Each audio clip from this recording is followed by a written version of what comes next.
Hi, everybody. Welcome to our Facebook. We're going to start in about 3-4 minutes. Just make sure to settle in. Remember, we're going to be taking questions as well. And so now you got 3 more minutes to go get a drink from your living room, get yourself comfortable, send that one last text. So stay tuned, okay?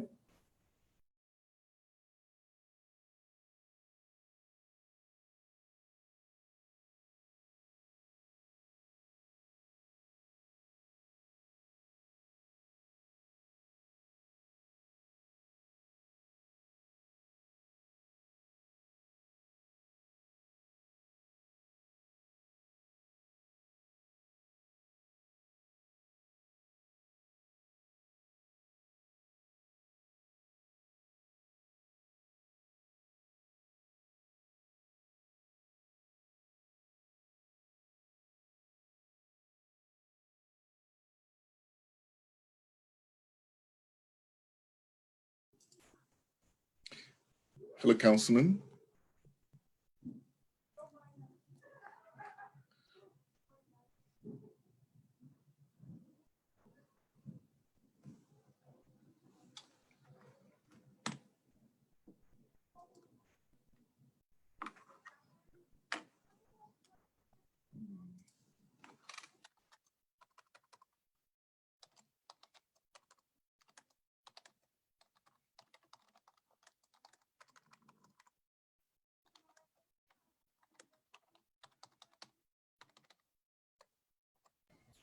Welcome, everybody. We are 1 minute away from starting. Thank you so much for being patient with us. Start time's at 5:30. We're going to have a really interesting conversation with 2 of my guests. Make yourselves comfortable. Get that last drink of water. Send your last text. We'll be with you soon.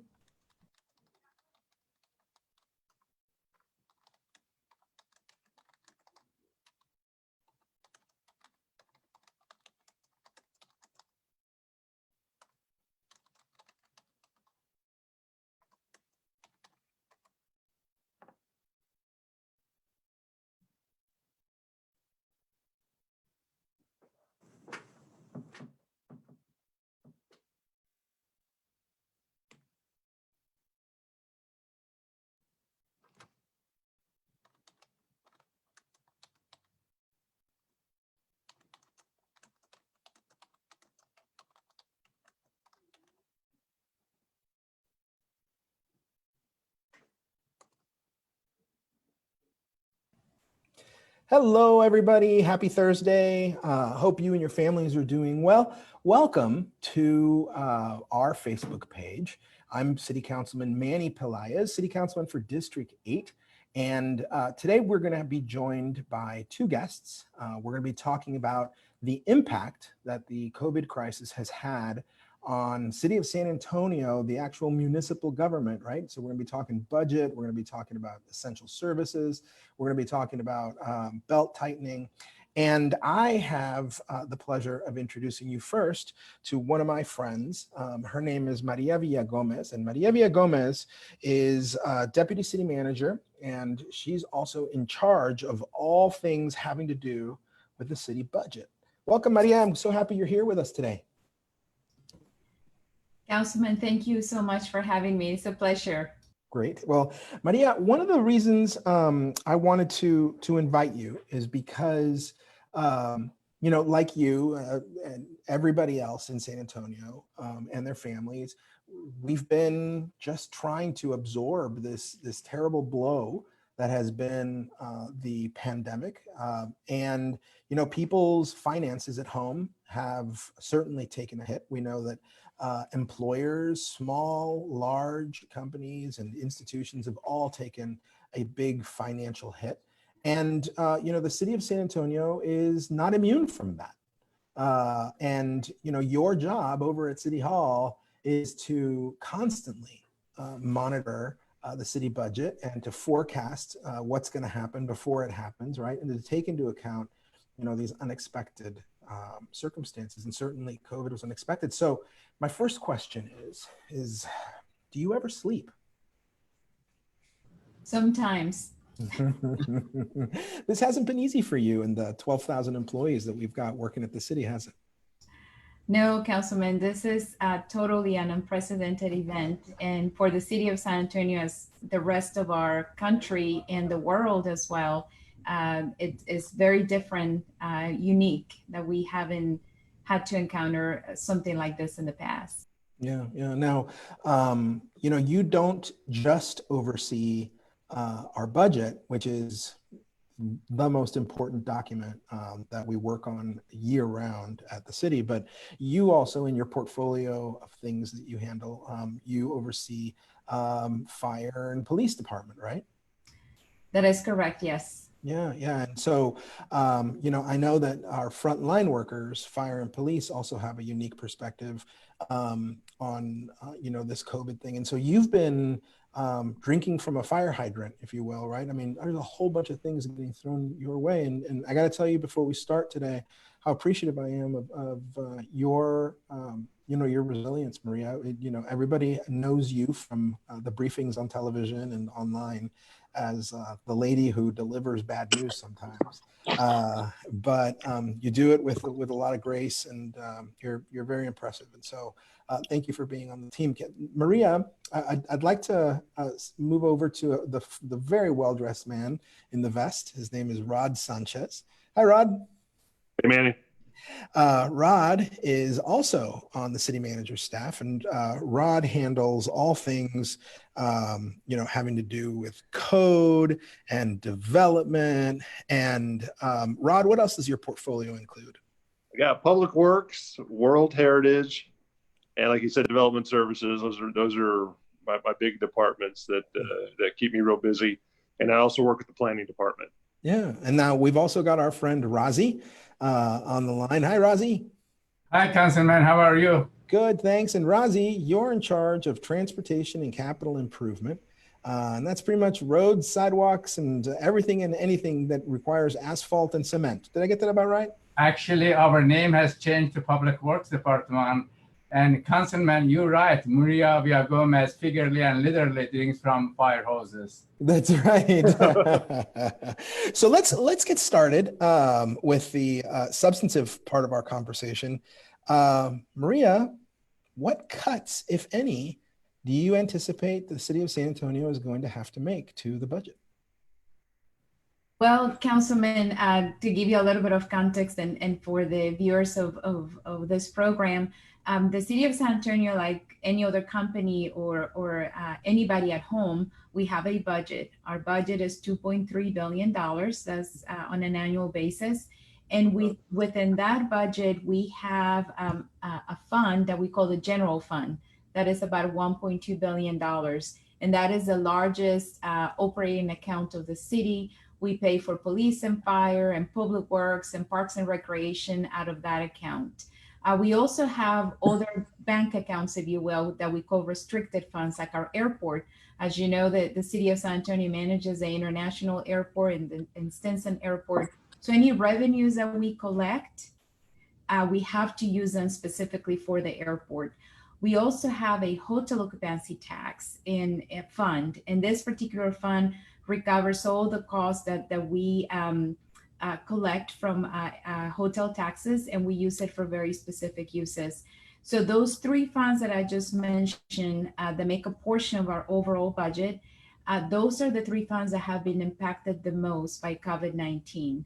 Just to give you a sense of what we're projecting at this point, and we have very little data to go with. These numbers will probably change as we continue monitoring this pandemic. We're estimating that for our current fiscal year 2020, which started in October 1 of 19 and will end on September 30 of 2020, that we are going to potentially see a loss of revenue of $200 million. So that is quite a bit of dollars that we have to figure out how we're going to keep the budget balanced.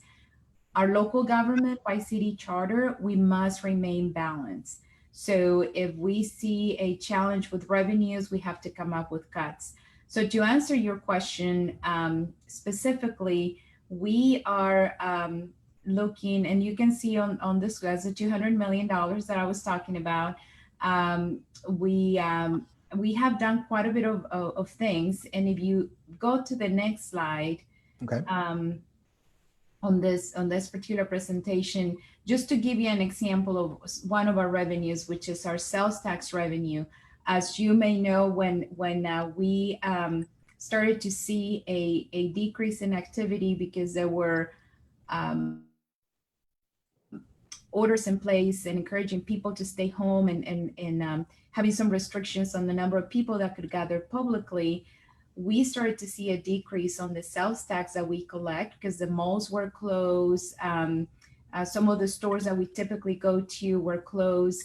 And so what you see on this chart over here, the dark green represents the monthly city budget for sales tax. And this is what people pay when they buy goods and services. Mm-hmm.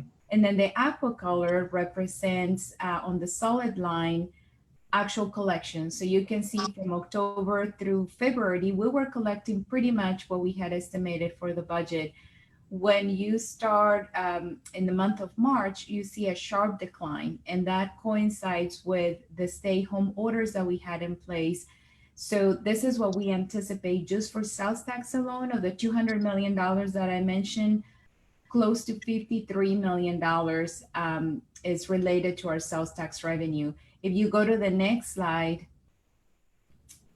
you'll see that some of the actions that we had to take to balance the budget in the general fund alone, we were anticipating to see a decrease of about $89 million.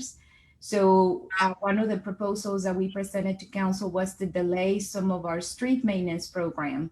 We have an annual maintenance program of 110 million. So $50 million worth of projects, we are pushing those to next fiscal year. So we have enough room in the budget to be able to offset the losses in revenue. We also suspended all of our summer programs, like our pools, for instance. We eliminated that budget, if you will, any of our after-school programs. We also are doing a hiring freeze here in our local government and eliminating some of our temporary services. So that is just to give you an idea of some of the things that we had to, some of the actions that we had to take. Unfortunately, as I mentioned on our hotel occupancy tax, there's not a lot of people coming to San Antonio.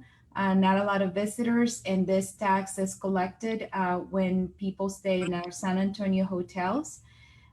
So we had to furlough 270 city employees to work at the Alamo Dome and the convention center because there's no events. All of our events for April and May have been canceled at the convention center and the Alamo Dome. We anticipate to see some activity beginning in June.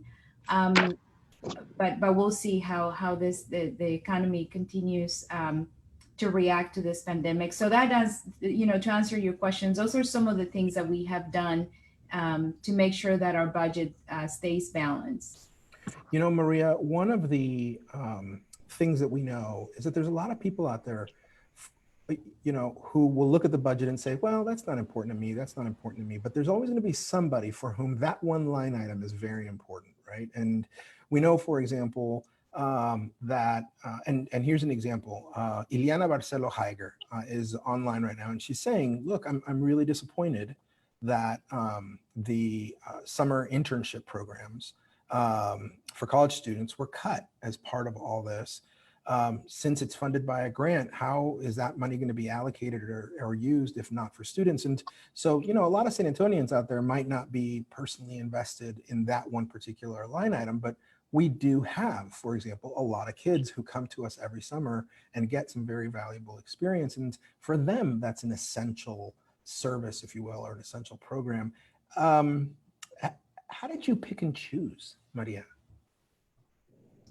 So one of the things we did, Councilman, specifically for summer programs, because of the social distancing guidelines that we have and the fact that the schools and universities suspended their classes, we figured that if this gatherings were not taking place, again, in order to protect the community and minimize the spread of COVID-19, that we would also suspend those activities for this fiscal year to protect the community. Our first goal is to make sure that the community is safe and that we have a safe environment to provide the services. So that those are the guidelines that we use. Since this is, as I mentioned, something unprecedented, as we continue the conversations and we continue to brief council on the budget this summer, we'll continue to evaluate those decisions. As I know a lot of people enjoy, for instance, the pools during the summer, the ambassador program, which is a program that you were talking about when college kids come to the city of San Antonio and other employers, and we provide internships.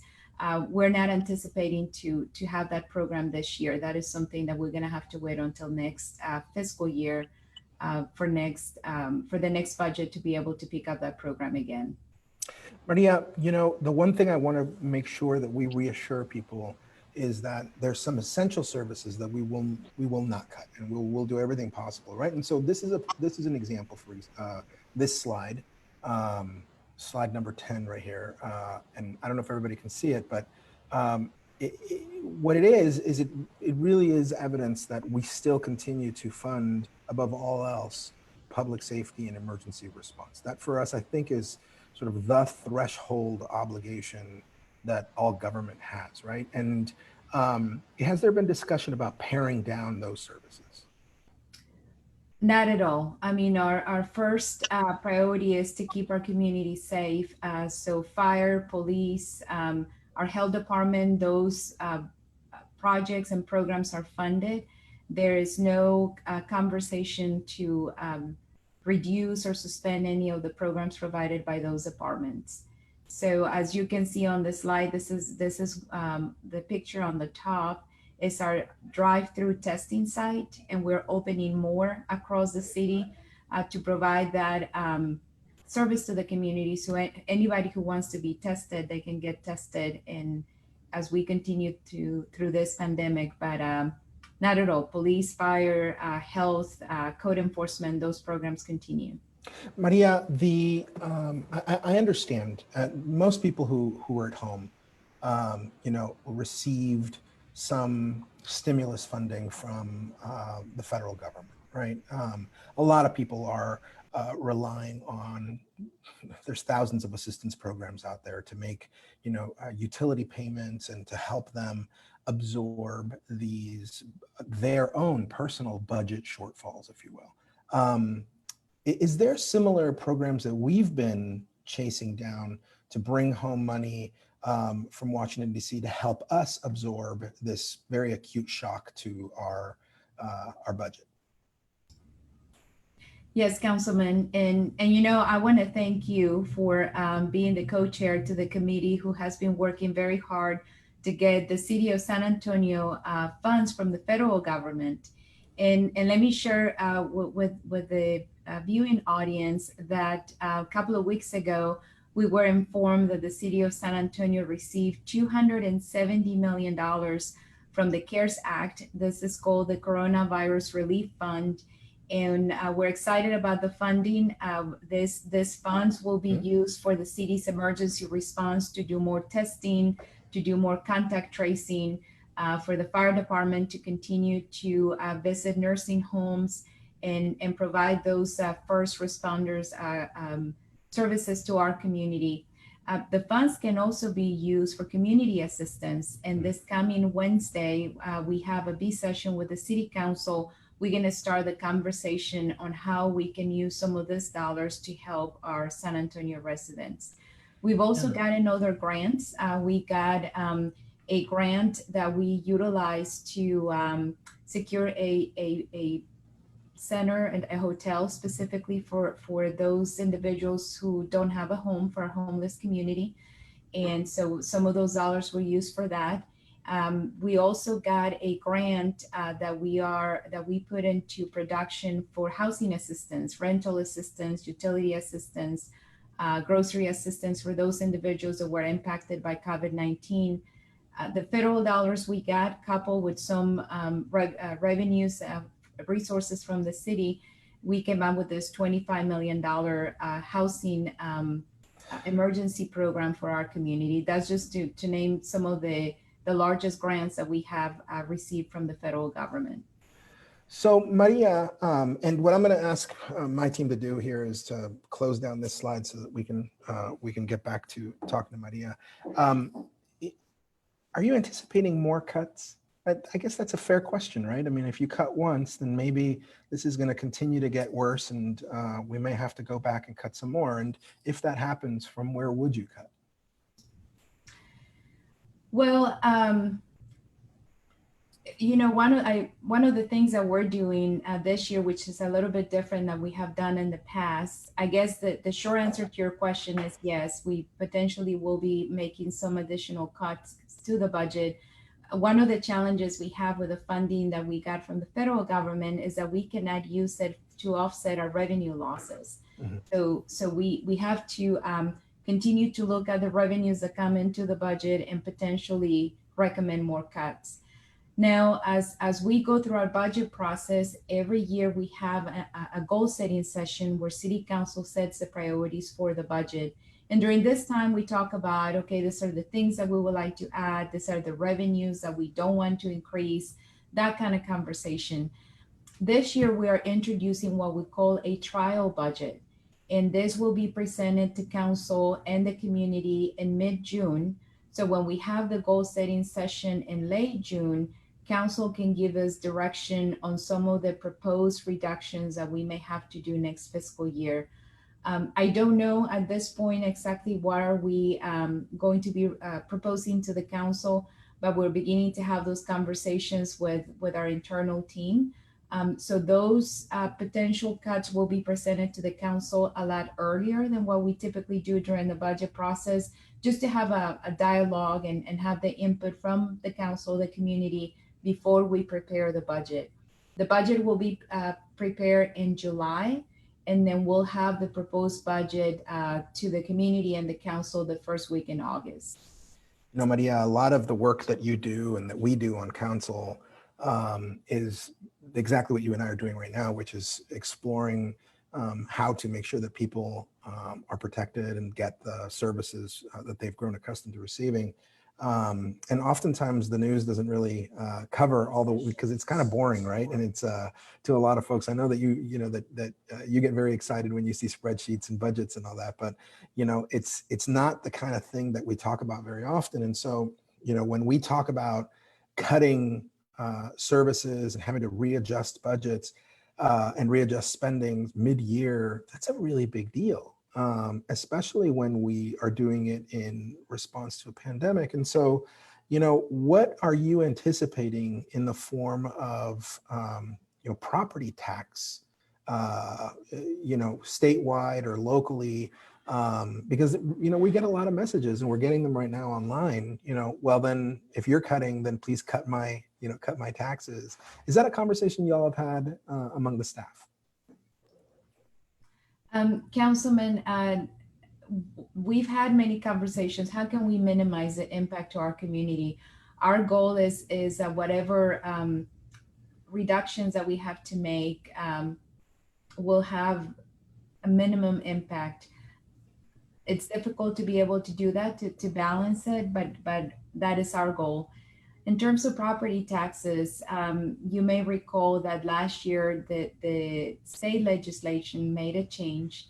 And in the past, we used to be able to grow a revenue, our property tax revenue, and it's a complicated formula, so I'm oversimplifying it, up to 8.5% from the prior year on base values. That has changed to 3.5%.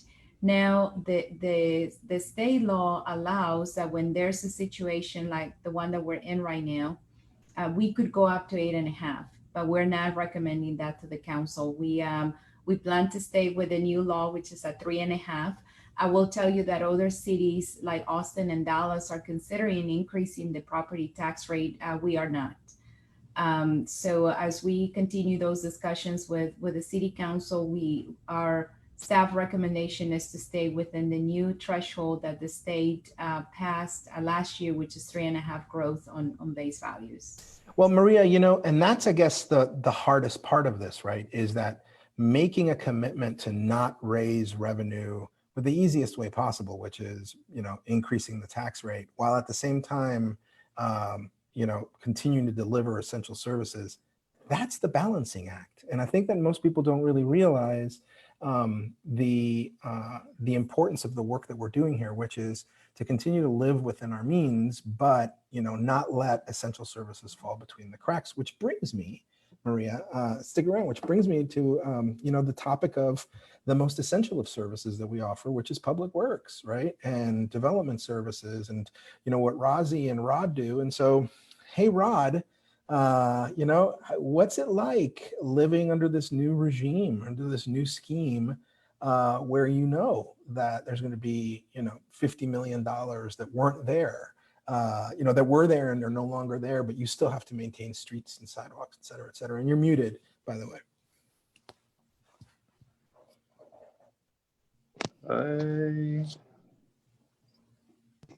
Okay, how about now? Can you hear me? Okay, Yes. Good. Well, we're continuing to work. This is actually a very, very good time for construction, as my kids are here at home like your kids. A lot of folks are doing what we're doing Zoom meetings, so the streets aren't as congested as they usually are. So this is a good time for construction crews to mobilize that heavy equipment and get out there and start working. So, back in 2017, the voters passed an $850 million bond program. There are 180 projects in there. And I'm happy to report, we've completed 24 of those. And then there are 52 of those projects right now under construction. And I probably don't need to tell you that, because all you have to do is drive around the city. I mean, there's work being done all over the place. So folks are busy getting stuff done on the bond projects. We got 99 projects under construction right now. So what we're talking about, and I'll talk about the $50 million cut in a little bit, but what we're talking about right now are these projects under design. What we want to do, let's take advantage of this time, if you will, and let's get some of these designs done. Let's get some contractors, out there working. Because this is, like I said, it's a good time to mobilize, and we have some capacity now, because what I'm going to talk about a little bit is the street maintenance program, where we've seen a little bit of cut. But District 8, you guys, there's a lot going on in my district where I live. I mean, there's 12 bond projects in there. 2 of them have been complete. There's 5. I say 5 projects under construction, but 2 of those projects is the Hardworker Land Bridge. So anybody traveling on Wurzbach Parkway over the weekend, you've got to stay away from there because it's closed. There's major work being done as they put beams across that. So those folks are working, very hard. Rod, you live in District 8, right? I do live in District 8. I'm a constituent. Yes. And Maria does too. Yeah, that's right. Excellent. Now, how about you, Razi? Do you live in District 8? I am planning to move. Excellent, Razi. Good. Excellent answer. Excellent answer. Good answer, right? We interrupted you. Go ahead, Rod. No. So I'm just saying there's a lot going on in District 8. We have some 5 projects that are under design now. So once again, these are projects that we're looking at. Can we design those, get those designed a little bit quicker, and get those contractors out there working? So from the bond perspective, we are moving. We're moving fast, and we're trying to move even faster. And as you alluded to, Maria hit on, there was a $50 million savings that Razi and I were asked to come up with. So, what we did is we looked at the street maintenance program. We put about $110 million in the budget for the past several years. And unlike the bond program, the street maintenance program is what it sounds like. It's maintenance. Go out there, keep the streets in good shape, so that they don't fall in disrepair. And occasionally we do have streets that fall in disrepair, and we got to get out there and do some construction projects. So we were asked to look at, $50 million in savings. So we looked at the program. Fortunately, we had some projects that we had completed from this year's program and 2 previous programs. There was a $6.9 million savings from completed work. So that helped us out a little bit. So all we had to do is come up with $43.1 million. So what we looked at are the projects that had not been done. Essentially, it was that easy because we'd completed a good number of projects, and we had several projects, 282 projects that had not been completed. So those, what we've done is we've deferred construction. So we're not cutting them out. All we're doing is we're deferring those projects to 2021 funding. So it's our hope, come October, these projects will be the first ones out of the gate. And I know your question is going to be, well, Rod, what does that mean for District 8? How does that impact us? So it's about $2.1 million in projects that we are deferring for right now, which includes about 26 projects for you. And I was looking at the list. I have this list here in front of me, and I'll email it to you, and you can share that with our presidents. The majority of these projects are stuff called onyx seal, and Razi's our engineer, and he can explain that better. But a lot of these projects it's that black slurry seal that you see on the streets, where we're just repairing those cracks so they don't turn into bigger issues. So the majority of your projects are that. You have some micro surfacing, once again, more minor street work that has to be done. You did have one major street reconstruction project, and that's on Oak Street over, if you're traveling, up north on I-10, it's on the left side of I-10 between Milsa and I-10, a street that's actually calls for a reconstruction. So it's a little bit more work. We're going to take off the asphalt, take off the base, and redo that whole street. So overall, I don't think it wasn't a bad hit for District 8. It was a few projects that we just need to push off till October, November of the year. We'll pick them up. I think our streets will be fine. And in the meantime, that what I think that does, that creates some capacity for our crews. It creates some capacity for our contractors, so we can work real hard on these bond programs and try to get some of that work out early and take advantage of this time. Rod, I was being playful, when I asked you and Maria and Razi where y'all live, but I think this is maybe a good time to tell you that there is a point to asking you all. And Maria, you've been in the room when I do this with other city staffers in front of our friends at town halls. But I think it's very interesting to point out, Rod, all the people who decide which streets get fixed or slurried or redone, right? Or which potholes get filled first, or which drainage project we'll look at before we look at another. All those people in your department, well, they live somewhere in San Antonio. And they're our neighbors, and they send their kids to the schools where everybody else sends their kids, right? And these are people out there who are having to make some pretty tough decisions, and that sometimes their district won't see one repair because another repair is needed, on the south side or the east side or the west side. And so I guess, I've never asked you, but how do you guys maintain that objectivity? Considering each and every one of you has probably your own favorite street. Yeah, no, I hear you. That's, it's a process. It's a process of working with you and your colleagues. It's our folks we're looking at the streets. We're seeing what condition they're in, and determining, what really needs our attention now. Some of these small projects, like I mentioned, the slurry seal and the onyx seal, we could probably put that off for a little bit, but if we do, then it turns into a bigger reconstruction project later on down the line. So we have a lot of folks looking at it from a technical construction standpoint, where is the need? And then we try to be, as balanced as we can. We go, across the council district, try to divvy it up as evenly as possible.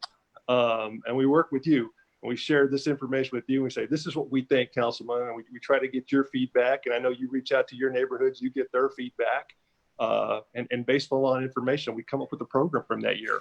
And Razi, that's what Razi and I have had to do with my staff and his staff. And that is, we've had to sit down and look at the streets and sidewalks all over District 8 and say, okay, look, this one needs to be bumped up to this year. This one can be pushed back, 2 years. And we have to make those choices because, for a council person, it's like asking which one is your favorite child, right? I mean, which one's your favorite street? Which one, which neighborhood deserves the sidewalk before the others? And those are really tough decisions. But what amazes me is that Razi and you and Maria and the team does this 10 times with 10 city council members all over the city. And we city council members are always advocating for our neighborhoods, but even we have to be collaborative and decide sometimes, okay, look, this time District 7 gets the really big project because they've been waiting patiently for a number of years. And so Razi, let me ask you this. I mean, you've got a lot of people who work for you, really, really smart engineers. And we've got an engineer online right now whose name is Hosseini. And he says, I believe we should temporarily stop our street rehabilitation projects like reconstruction and reclamation projects. Postponing these projects would not cause additional costs to the city later, but we need to focus on street preservation because if we don't preserve this year, we might need to spend more next year to fix them. And they might turn into rehab projects in the future. What do you think about? How do you react to something like that? Because, that's the other thing. San Antonio isn't just full of drivers, but, San Antonio's got some really smart subject matter experts also looking and double checking and grading your work, right? Councilman, first of all, we really have to take care of both of those streets, not just only one. We do survey of all of our 4,000 mile, over 4,000 mile streets. We do every year. We finish, since we have so many roadway in San Antonio, it takes us 3 years to finish the survey. We call it PCI, Payment Condition Index. Basically, brand new roadway gets 100 and road is really in bad shape, almost gravel road gets 0. And we try to do a little bit of both because as much as we want to make sure the roadway in good condition, not going to deteriorate, but the people is living on those roadway, they are really in poor condition, or we call them F Street. They also need really attention. We try to balance the money to spend such, we do a little bit of both. Every year we do some F Street and we do some mill and overlay and we do some crack sealing. And those people is making decision. They are literally making decision based on information we get from the field, what's the condition of the roadway and what's really recommended solution for that roadway, like going to a doctor and getting prescription for some illness you have.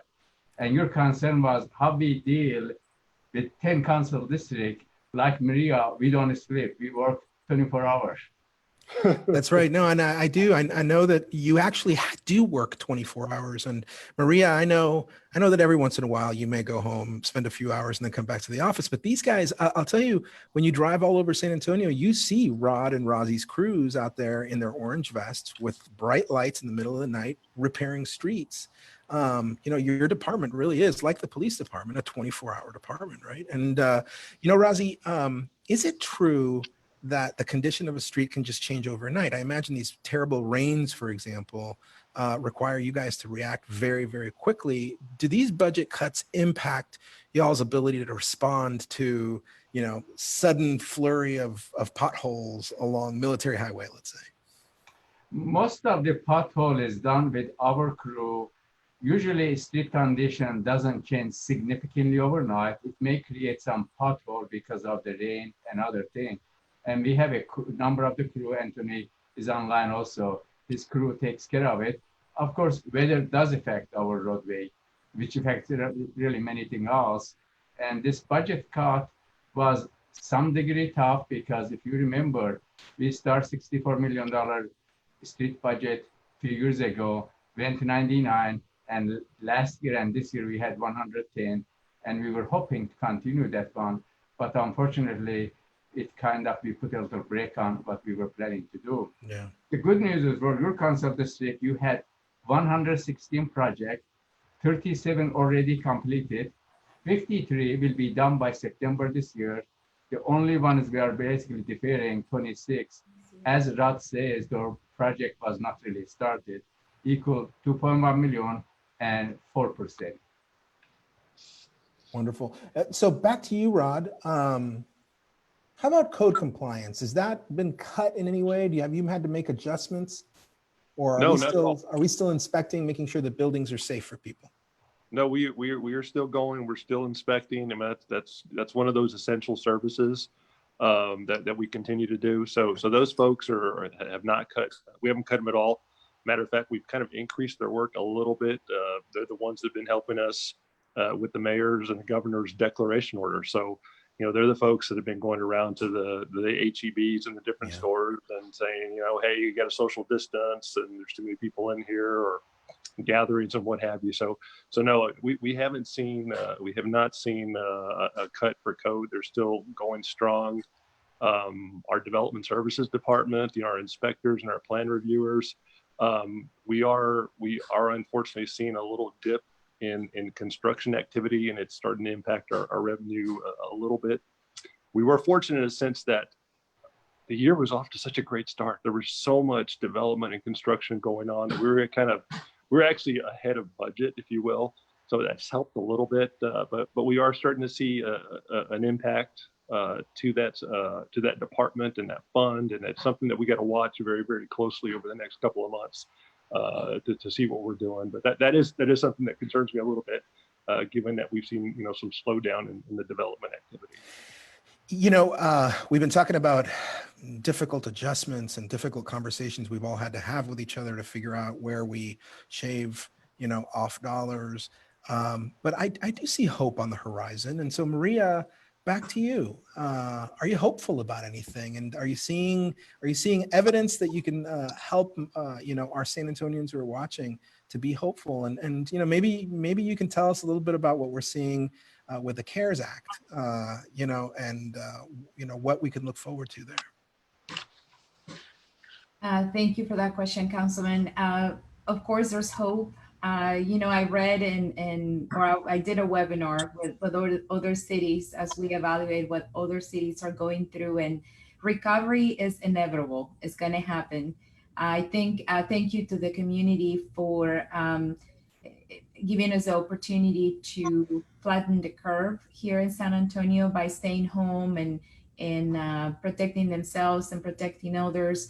I think that has been a major success for us as a community, for our community.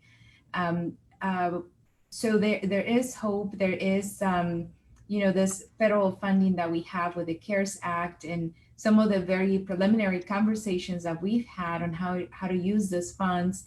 We're talking about potentially more rental assistance and mortgage assistance, utility assistance for those that have been impacted by COVID-19. And that means either individuals that were furloughed, laid off, or their hours were reduced as a result of the pandemic. We're also talking about potentially workforce development.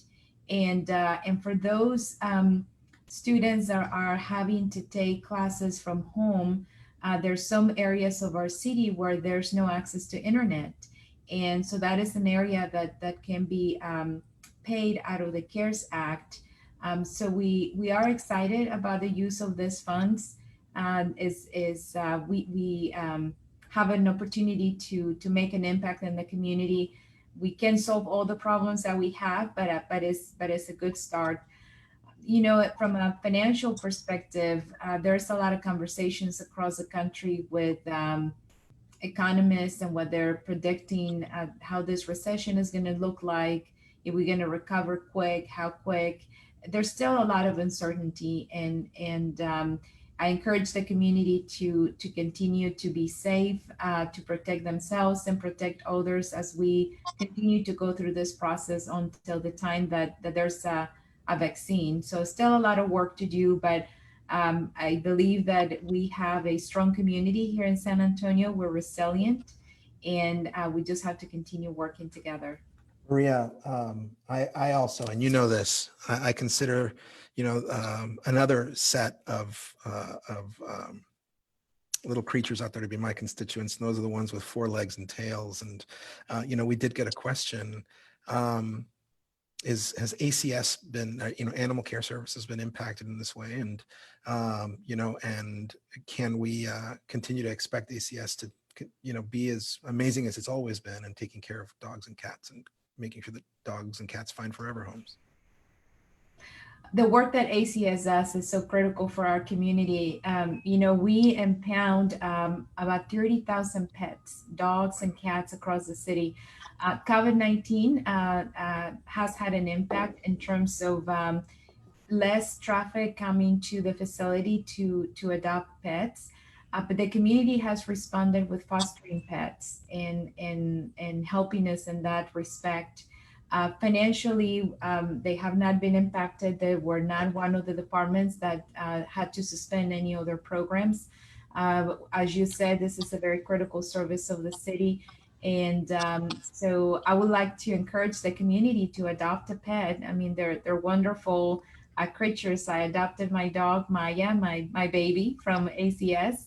And so I encourage the community to visit our website and look at the pictures of the many pets that we have available.